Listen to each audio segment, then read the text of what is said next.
धर्म के नाम पर कितना ज्यादा धंधा लोगों ने खोला हुआ है, धर्म के नाम पर कितना लोग एक दूसरे को ठगने का काम कर रहे हैं, आप सोच नहीं सकते। आज भगवान के नाम पर लोगों ने मंडियां खोली हुई हैं।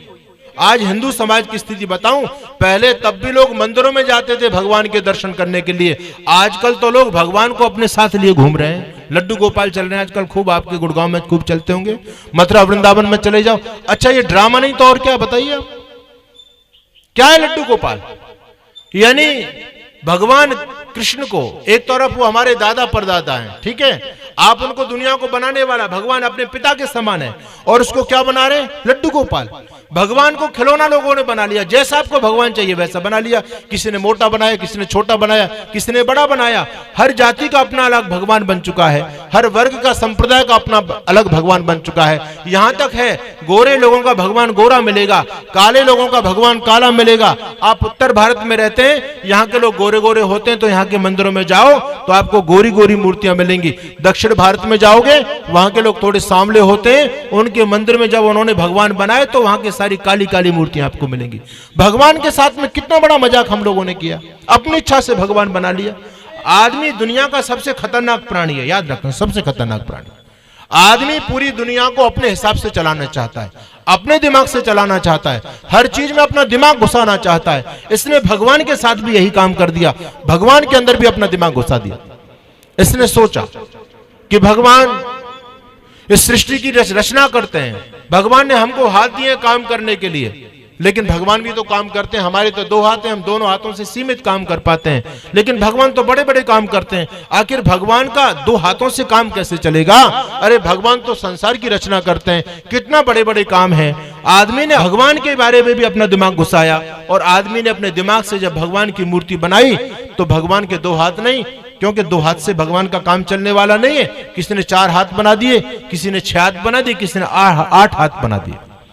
आदमी ने सोचा भगवान ने देखने के लिए हमको 2 आंखें दी, इन आंखों से हम सामने देख सकते हैं, एक तरफ देख सकते हैं, लेकिन भगवान तो चारों तरफ देखते हैं, सब तरफ देखते हैं। तो भगवान यदि सब तरफ देखेंगे तो भगवान की सब तरफ आंख होनी चाहिए, और आंखें सब तरफ तब होंगी जब सब तरफ भगवान के मुंह होंगे। तो 4 दिशाएं हैं, तो भगवान के कितने मुंह बना दिए लोगों ने? 4 मुंह। ब्रह्मा जी के कितने मुंह हैं? 4 मुंह। अपने हिसाब से अपना दिमाग भगवान को बनाने में आदमी ने घुसा दिया। खुद भूख प्यास लगती है, भोजन करता तो भगवान को भी भोग लगा रहे हैं लोग। खुद को सर्दी गर्मी लगती है, अभी देखो, अभी अखबार में मैं पढ़ रहा था, अब सर्दी आ गई तो भगवान भोले भंडारी को आगरा में मंदिर में रजाई भेंट करने के लिए भक्त चले गए। भगवानों को ठंड लग रही है। आपको जो जैसा आप व्यवहार अपने लिए कर रहे हो, वो भगवान के साथ भी तमाशा शुरू हो गया। गुरु ब्रजानंद ने महर्षि दयानंद को यही तो कहा कि भगवान को तो गुड्डा गुड़ियों का खेल लोगों ने समझ लिया, उस भगवत तत्व को भूल करके गुरुडम में फंस गए, और भगवान को जो मान भी रहे ना, वो केवल गुड्डा गुड़ियों का खेल है। जैसे बचपन में हम सभी गुड्डा गुड़ियों का खेल खेलते थे, मिट्टी की बनाते थे, कपड़े की बनाते थे, प्लास्टिक की लेकर के आते थे, और छोटे छोटे बच्चे उनकी शादी भी करते थे, है ना, शादी करते थे उनके लिए रोटी बनाते थे, उनके लिए मकान बनाते थे, 2 ईंट ऐसे रख ली, ऊपर मकान बना दिया, कपड़े पहना करके शादी कर देते थे। छोटे छोटे बच्चे जब इस काम को करते थे, बड़े लोग देख करके हंसते थे, बोले बड़े नादान हैं, कैसे पागल हैं, देखो इनके लिए रोटी बना रहे हैं, इनके लिए घर बना रहे हैं, इनकी शादियां कर रहे हैं। अच्छा, जब बच्चे इस काम को करते थे हमको हंसी आती थी, कहते थे बड़े नादान हैं। आज बड़ा व्यक्ति जब इस काम को करता है तो हम कहते हैं बड़े भगत हैं, भगवान जी के सच्चे भक्त हैं। देखो भगवान जी का विवाह कर रहे हैं, भगवान जी के लिए रजाई की व्यवस्था कर दी। अब सर्दी आ गई तो मंदिरों में हीटर चलने शुरू हो जाएंगे, गर्मी आती है तो मंदिर में हमको अपने लिए एसी की आवश्यकता, कूलर की आवश्यकता होती है, तो भगवान के मंदिर में भी कूलर चल जाता है। हम बीमार पड़ते हैं तो भगवान को भी हमने बीमार घोषित कर दिया। आप जाइए जगन्नाथपुरी, वहां भगवान जगन्नाथ हर साल बीमार होते हैं, हर साल 15 दिन का बेड रेस्ट दिया जाता है, अखबारों की कटिंग टीवी पर आप लोग देखते होंगे। अच्छा बोलो, भगवान बीमार हो गए तो ये संसार कैसे चलेगा?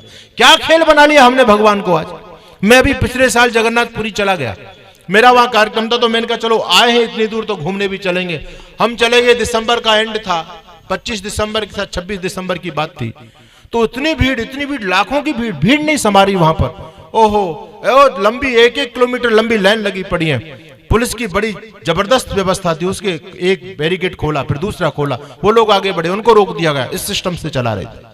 हमने जब वहां पहुंचे तो मंदिर को हमने देखा, बहुत प्राचीन मंदिर है। भगवान जगन्नाथ की मूर्ति लकड़ी की है, बाकी सारी मूर्ति लोहे की पत्थर की मिलेंगी, लेकिन जगन्नाथ की मूर्ति लकड़ी की, उसके हाथ भी नहीं मिलेंगे। वो कहानी अलग है, वो कहानी में सुनाने के लिए नहीं बैठा।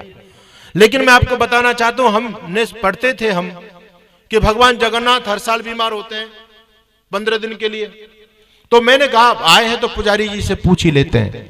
मैंने कहा पुजारी जी भगवान जगन्नाथ के दर्शन करने आए, लेकिन हमने सुना है भगवान जगन्नाथ बीमार होते हैं। बोले हाँ जी, ये हर साल बीमार होते हैं।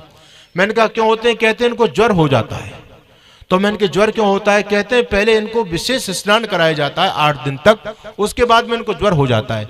तो मैंने कहा तुम लोगों में इतनी बुद्धि नहीं है, जब 8 दिन तक आप रगड़ रगड़ के नहला रहे हो भगवान जगन्नाथ को, स्नान को नहीं झेल पा रहे, तो भाई 8 दिन मत नहलाओ, 1 दिन नहला लो, 2 दिन नहला लो, 8 दिन तक क्या जरूरत है? इतनी तो बुद्धि हर एक आदमी में होती है। बच्चा आपका है, वो भी सर्दी में यदि स्नान से बीमार हो रहा है तो माता पिता नहीं नहलाते, हाथ मुंह धोकर के काम चला देते हैं। उस व्यक्ति ने जब देखा मेरी तरफ टेढ़ा टेढ़ा, बोला ये तो कोई अलग ही प्रोडक्ट है। तो कहा आप आर्य समाजी? मैंने कहा हाँ मैं आर्य समाजी हूं। चलो वो फिर थोड़ा सा नाराज हुआ मेरे पर, आप कैसी बात करते हैं? मैंने कहा देखो मेरी बात तो बुद्धिमत्ता की है, तर्क की बात है, लेकिन आपको बुरी लग रही है। मैंने और उससे आगे आगे पूछा, मैंने कहा ये मूर्ति तो आपकी लकड़ी की है, पत्थर की नहीं है। कहते हैं जी पत्थर की मूर्ति इसलिए नहीं है, ये लकड़ी की मूर्ति है कि हर 12 साल में भगवान जगन्नाथ अग्नि स्नान करते हैं, अग्नि स्नान। मैंने कहा अग्नि स्नान क्या है? कहते हैं 12 साल के बाद भगवान जगन्नाथ कलेवर बदल देते हैं, अपना शरीर बदल देते हैं।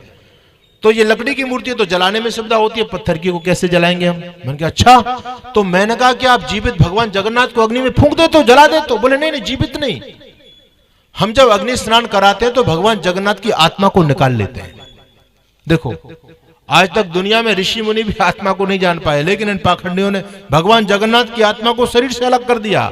मैंने कहा कैसे? कहते ये जो मूर्ति आप देख रहे हो, इस मूर्ति के अंदर यहाँ पर एक काली काली पोटली रखी हुई है, हम पोटली को निकाल लेते हैं और मूर्ति को अग्नि स्नान करा देते हैं। जब नई मूर्ति आती है फिर उसके अंदर आत्मा रख देते हैं। ये ड्रामा चल रहा है। अच्छा आपका कम ड्रामा करते हो भैया, वो तो आत्मा निकाल रहे हैं, आप भी तो प्राण प्रतिष्ठा करते हो या नहीं करते हो? वो लोग करते हो या नहीं करते हो? मंदिर में जब मूर्ति लेकर के आते हो तो यहाँ एक ड्रामा चलता है प्राण प्रतिष्ठा करने का। क्या प्राण डालने के बाद उस मूर्ति के अंदर प्राण आ जाते हैं?